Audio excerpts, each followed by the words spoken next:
الاهلي السنه دي هيدخل وعينه على كل البطولات. اللي حصل السنه اللي فاتت ده كانت حاجه يعني مش هتتكرر كتير وما نحلمش بيها كتير. عودة شيكو بنزا لتدريبات الزمالك الجماعية والفرق المشاركة في بطولة الكونفدرالية الإفريقية مع النادي الأهلي.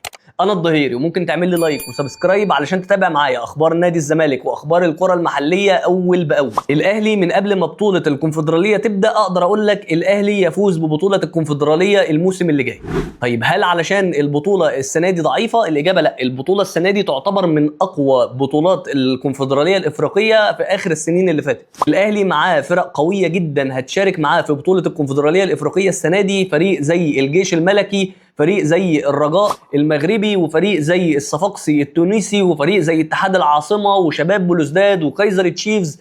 الاهلي حرفيا معاه فرق قويه جدا جدا جدا وهتبقى بطوله قويه جدا جدا. بس برضه في الناحيه الثانيه الاهلي عامل تدعيمات قويه جدا، على عكس لعيبه القويه طبعا اللي موجوده في قائمه النادي الاهلي. الاهلي كمان بيجيب لعيبه وبيدعم بلعيبه قويه جدا جدا، لاعب زي منصف بقرار ولاعب زي سفيان بن جديده واقطاي عبد الله، مات قويه جدا. غير طبعا الجيش اللي كان مع الاهلي، يعني الاهلي معاه فريق الاحلام. معاك لاعب زي امام عاشور، معاك لاعب زي زيزو يعني زيزو خبره حرفيا في الكونفدراليه الافريقيه، يعني كان معانا خبره، يعني بمجرد ما زيزو يوصل كده مع الاهلي للكونفدراليه هو فاهم الدنيا.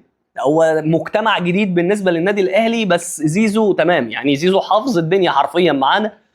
هو هيدخل بس الكونفدراليه هتقول له يا راجل فينك من زمان، يعني انت ليه السنه اللي فاتت؟ هيقول لهم انا كنت بشارك في دوري ابطال افريقيا، هيقولوا له لا ده مش مكانك هنا معانا. هو حافظ الاماكن وحافظ الدنيا وهيسلك، يعني هيسلك في الكونفدراليه.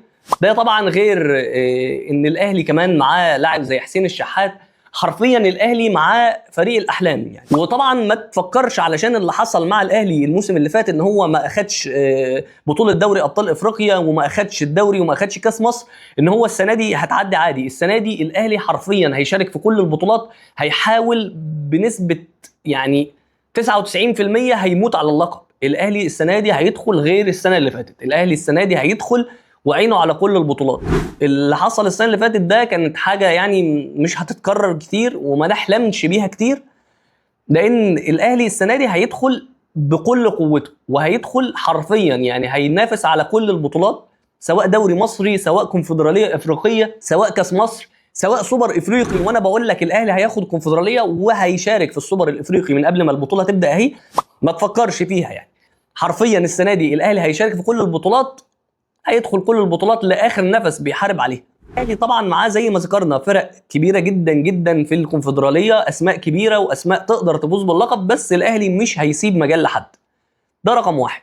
رقم اتنين، ان طبعا عارفين ان الاهلي مش هيشارك في الدور التمهيدي الاول من كاس الكونفدراليه، وهيشارك على طول في الدور التمهيدي الثاني علشان ينتظر الفائز من فريق كتارا وفريق مقديشيو عشان يلعبهم في دور التمهيدي الثاني من بطوله الكونفدراليه. على العكس الزمالك داخل الموسم الجديد بدون اي تدعيمات، داخلين دوري ابطال افريقيا بخطه على الله ان شاء الله، مفيش اي تدعيمات، بل ان الزمالك كمان بيمشي لعيبه بالمجان. انا مش فاهم ليه، يعني انت كزمالك محتاج كل مليم يقدر ان انت تدخله للنادي دخله. اولا علشان الالتزامات الماديه ومستحقات اللعيبه، ثانيا علشان ان انت اصلا ما عندكش رفاهيه ان انت تمشي حد بالمجان. يعني احنا النهارده سمعنا خبر ان سيف فاروق جعفر هيمشي بالمجان. طب لاعب زي ده ازاي انت كزمالك ما تستغلوش ماديا ان انت تقدر تسوقه؟ لاعب لسه صغير، لاعب موهوب، لاعب عنده كوره يقدر يقدمها لاي فريق، حتى لو انديه وسط جدول دوري تمام، بس تقدر تستفيد منه ماديا. ازاي تمشي لاعب زي سيف فاروق جعفر بالمجان؟ كمان الزمالك الى الان الموقف مش مفهوم بالنسبه لشيكو بنزا، بالنسبه لاخوان الفينا، بالنسبه لعبد الله السعيد. زي ما ذكرنا في اول الفيديو عوده شيكو بنزا، فشيكو بنزا خلاص ابلغ الاداره النهارده ان هو هيوصل يوم 15. ازاي اللاعب يقدر يتحكم في النادي واللاعب يقدر يقول ان هو هيوصل في الميعاد اللي يقرره؟ يعني هو في بدايه المشكله ان هو كان ابلغ الاداره ان هو هيوصل يوم 7، فالاداره ابلغته ان ده ميعاد متاخر ولازم توصل قبل كده والا هيكون في غرامه ماليه، فقال خلاص تمام هوصل يوم 15. يعني انا الخبر ده انا فعلا مش فاهمه، يعني ازاي اللاعب بيتحكم في الاداره؟ ازاي اللاعب بيتحكم في النادي؟ لاعب زي ده لازم يتفرض عليه عقوبه ماليه كبيره جدا بمجرد وصوله، ولسه الى الان خوان الفينا لسه موقفه مش مفهوم. هل هيمشي؟ هل هيفسخ عقده؟ هل اللاعب هيرجع وهينتظم في التدريبات؟ وعبد الله السعيد كمان اللي بيتامر على النادي ومش هنزل التدريبات الا لما ياخد باقي مستحقاته. مستحقاتك المفروض تاخدها، محدش قال يا عبد الله ان انت تلعب يعني بدون مقابل مادي، لا انت المفروض تلعب بمقابل مادي عادي. انت لاعب كبير وتستحق كل مقابل مادي ولازم تاخد مستحقاتك الماديه، بس ما ينفعش ان انت تساوي نادي الزمالك علشان مستحقاتك الماديه ان انت مش هتنزل التدريبات. دي حاجه ما تنفعش اصلا تكون من لاعب احنا بنعتبره كابتن من كباتن الفريق او قائد للفريق. هو مش قائد الفعلي بس هو لاعب يعني ذو مقام كبير، لاعب عقليه كبيره، لاعب بنعتمد عليه في القوام الاساسي للفريق. ما ينفعش ان دي تكون عقليه اللاعب.